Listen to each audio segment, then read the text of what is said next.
استخارہ کسے کہتے ہیں؟ کیا استخارہ کا کوئی مخصوص سنت طریقہ بھی ہے؟ استخارہ کی اگر کوئی سنت دوا ہو تو وہ بھی بتا دیں۔ آج کل پیروں فقیروں نے جو آن لائن استخارہ کا سلسلہ شروع کیا ہوا ہے یا ٹیلی فون پر، اس کی کیا شرعی حیثیت ہے؟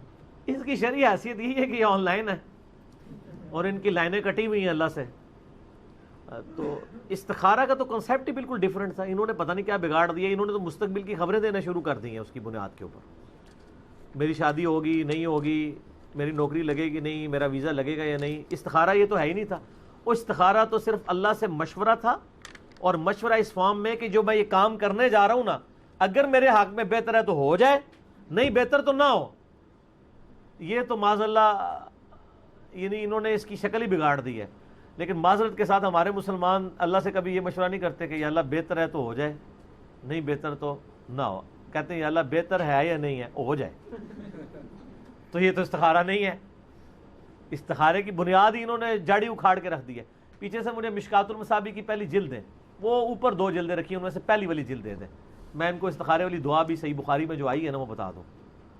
یعنی انہوں نے استخارے کا حلیہ بگاڑ گیا، تو مستقبل کی خبریں پتہ کروا رہے ہوتے ہیں، وہ استخارہ تو کہیں بھی موجود نہیں، استخارہ بالکل ڈیفرنٹ چیز تھا۔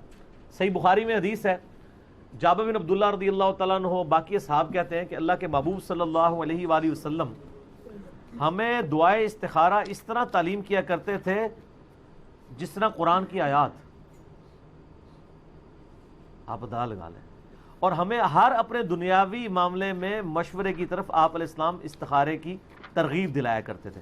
اچھا آپ یہ دیکھیں کہ اس کا تعلق دنیا کی چیزوں کے ساتھ ہے، میں دعا بھی آپ کو پڑھ کے بتا دوں گا، دین کے ساتھ نہیں ہے۔ کوئی شخص یہ نہیں استخارہ کر سکتا کہ میں استخارہ کروں کہ سنی ٹھیک ہے یا شیعہ۔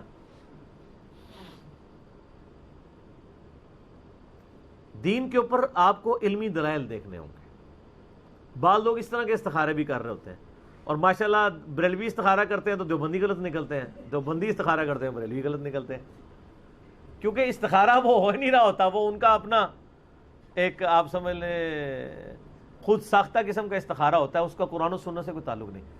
پہلی بات کلیئر کر لیں، استخارے کا تعلق صرف دنیاوی معاملات کے ساتھ ہے، دنیاوی لین دین، دنیاوی کوئی شخص یعنی کاروبار شروع کرنا چاہتا ہے، کوئی اگرچہ یہ بھی الٹیمیٹلی دین میں آتا ہے لیکن دنیاوی معاملات کی بات ہو رہی ہے، عقائد کی نہیں۔ شادی کہیں کرنا چاہتا ہے، کوئی کسی کے ساتھ معاملہ کرنا چاہتا ہے، یہ والا دینی معاملات کو قرآن و سنت سے اخذ کیا جائے گا، اس میں استخارے کے اوپر رلائی نہیں آپ کریں گے۔ میں نے کئی دفعہ بتایا کہ ٹیکسلا میں ایک بھائی تھے تو وہ کہتے ہیں میں استخارہ کر کے قادیانی ہو گیا ہوں، مجھے اشارہ ہوا آپ قادیانی ہو جائیں، اور یہ تو بہت چھوٹی چیز ہے۔ لوگ تو خواب میں نبی علیہ السلام کے اوپر یہ بات کر رہے ہوتے ہیں کہ نبی علیہ السلام خواب میں انہوں نے کہا کہ فلاں ٹھیک ہے فلاں غلط ہے، دوسرے کہہ رہے ہوتے ہیں جو فلاں غلط ہے، جب وہ خواب دیکھتا ہے وہ کہتا ہے نہیں یہ فلانا جڑا ہے نا وہ غلط ہے، اسی تو ٹھیک ہے۔ تو اس میں میرا ایک کلپ بھی ہے مولانا طارق جمیل صاحب کا خواب، اس میں نے ڈیٹیل سے اس کے اوپر ڈسکشن کی، آج میں اس کو سکپ کرتا ہوں۔ یہ جو حدیث ہے نا جی، میں استخارے کے اوپر جو حدیث ہے صحیح بخاری اور صحیح مسلم دونوں کے اندر یہ حدیث موجود ہے، اور مشکات المصابیح میں آپ کو جو نفلی نماز کا چیپٹر ہے نا اس کے اندر آپ کو یہ استخارے والی حدیث مل جائے گی۔ یہ انٹرنیشنل نمبر کے مطابق مشکات میں اس کا نمبر ہے 1313 1313، بخاری میں ہے 1162 صحیح بخاری میں۔ جابر بن عبداللہ کہتے ہیں رسول اللہ صلی اللہ علیہ وآلہ وسلم معاملات کے بارے میں ہمیں اس اہتمام کے ساتھ استخارہ سکھاتے جس طرح آپ ہمیں قرآن کی سورت سکھاتے تھے۔ آپ صلی اللہ علیہ وآلہ وسلم فرماتے تھے جب تم میں سے کوئی کسی کام کا ارادہ کرے تو فرض کے علاوہ 2 رکعت نفل پڑھے، یعنی عشاء کی نماز کے بعد 2 نفل پڑھ لے یا جس وقت بھی، آسانی ہے۔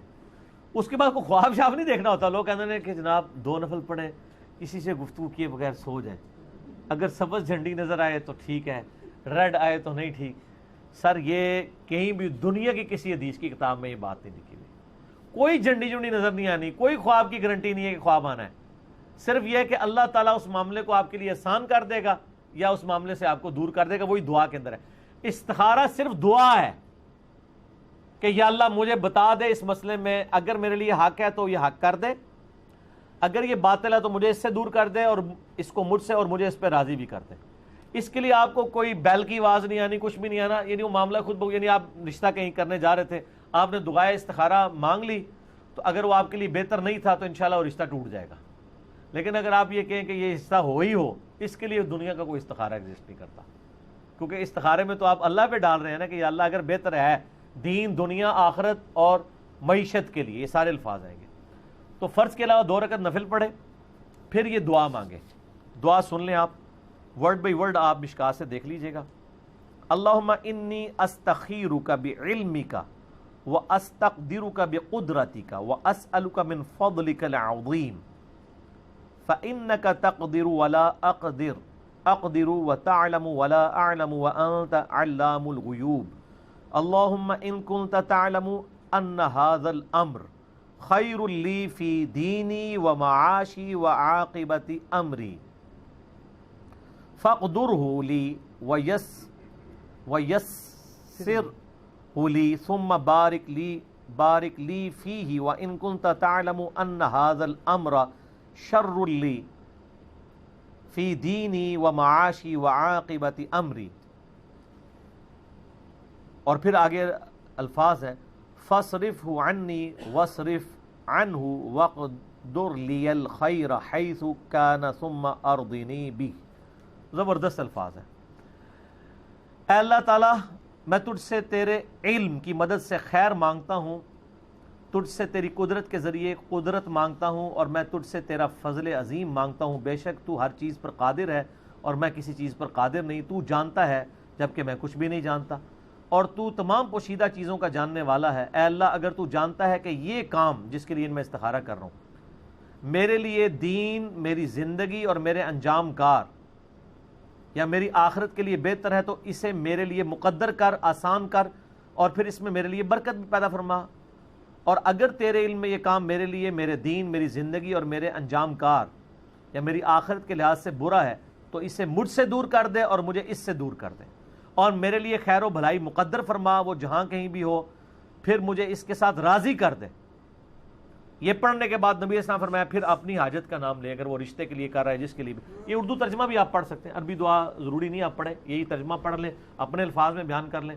اس کے بعد کچھ نہیں لکھا ہے، کوئی جھنڈی نظر آئے گی، رنگ نظر آئے گا. یہ صرف دعا ہے کہ اللہ تعالیٰ کے آپ سپرد اپنے معاملے کرتے ہیں. اگر آسانی ہے اس میں میرے لیے آسانی کر دے، مشکل ہے تو اس کام کو روک دے، رکاوٹیں ڈال دے. اس میں ہم کس لیے کر رہے ہوتے ہیں کہ رکاوٹیں ہٹائی جائیں، اس کے لیے کر رہے ہوتے ہیں. یا کبھی کہیں سے جان چھڑانی ہو تو خام خواہ کہتے ہیں استخارہ کی طرف جواب ہی صحیح نہیں آیا.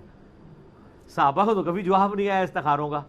یہ آپ نے خود کہانیاں بنائی ہوئی ہیں. اور آن لائن استخارے تو آپ کو پتہ ہے وہ تسبیح سے بھی استخارہ کرتے ہیں، وہ باقاعدہ انہوں نے تسبیح ہاتھ میں پکڑی ہوتی ہیں. وہ نا یہ ہم نے خود بھی چونکہ دیکھے بھی ہوئے ہیں، کیے بھی ہوئے ہیں، اللہ کے فضل سے، اللہ معاف کرے.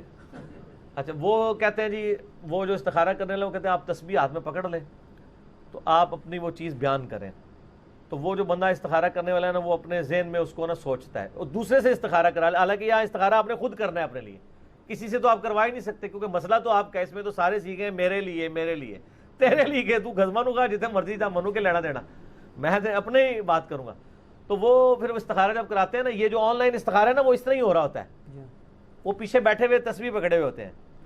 وہ اگر تسبیح کہتے ہیں ایسے ہل پڑے تو اس کا مطلب ہے ہاں، اور اگر ایسے ہلے تو اس کا مطلب ہے نا.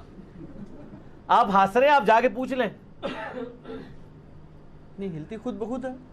وہ تو یہی کہتے ہیں خود بخود ہلتی ہے، ہل پڑتی ہے ویسے. پتہ کیوں؟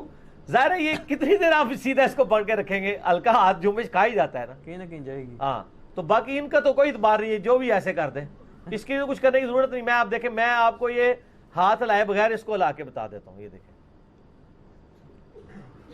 آواز ہل رہی ہے. نہیں، میں ہلکی سی جنبش دے رہا ہوں، وہ آپ کو نظر نہیں آ رہی.